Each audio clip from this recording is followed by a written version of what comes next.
स्वामीनाथन आयोगाच्या शिफारशी लागू करण्याच्या मागणीसाठी राष्ट्रीय स्तरावर आंदोलन उभारण्यात येत आहे। दिल्लीतल्या शेतकरी नेत्यांच्या बैठकीत 6 जुलैपासून मध्य प्रदेशातल्या मंदसौरमधून शेतकरी जागृती यात्रा काढण्याचा निर्णय घेण्यात आला। या यात्रेचा समारोप 2 ऑक्टोबरला चंपारणमध्ये करण्यात येणार आहे।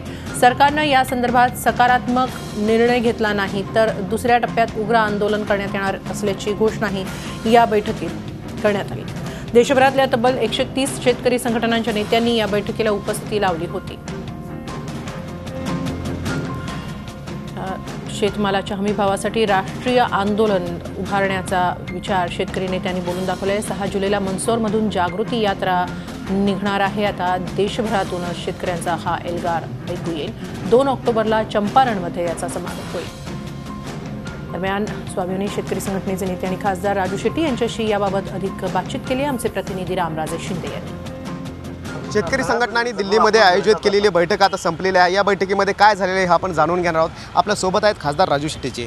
आज ही बैठक संपलेली आहे, किती जण सहभागी झाले होते आणि काय निर्णय झाला?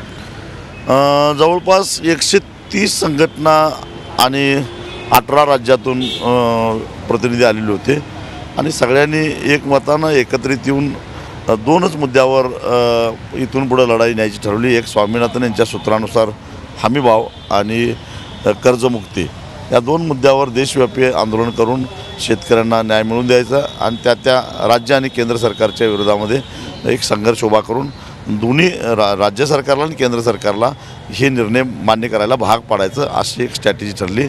आणि त्याचा एक भाग म्हणून येत्या 6 जुलैपासून मंदसौर ज्या ठिकाणी मध्य प्रदेशला 8 शेतकरी मारले गेले तिथून एक किसान जनजागृती यात्रा निघणार आहे आणि ती देशभरामध्ये फिरून 2 ऑक्टोबरला चंपारणला, ज्याला आता गांधीजींच्या नेतृत्वाखालीच्या सत्याग्रहाला हे 100 वर्ष पूर्ण होतात, तिथं आमचा समारोप होईल आणि मग दुसऱ्या टप्प्याच्या आंदोलनाला सुरुवात होईल। दुसऱ्या टप्प्याचं आंदोलन हे कशा प्रकारचं असेल? उग्र स्वरूपाचं असेल का? कारण महाराष्ट्रामध्ये शेतकऱ्यांनी आपलं अन्नधान्य रस्त्यावर फेकलं होतं।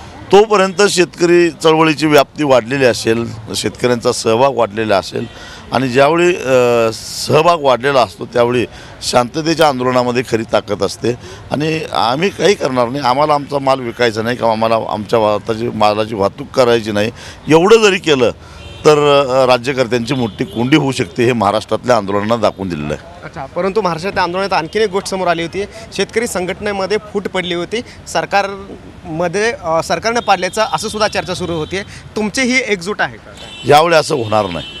आता जी काही आम्ही समन्वय समिती केलेली आहे त्या समन्वय समितीतला एक माणूस जर बघितला तर असं होण्याची शक्यता फार कमी आहे। धन्यवाद गेल्याबद्दल।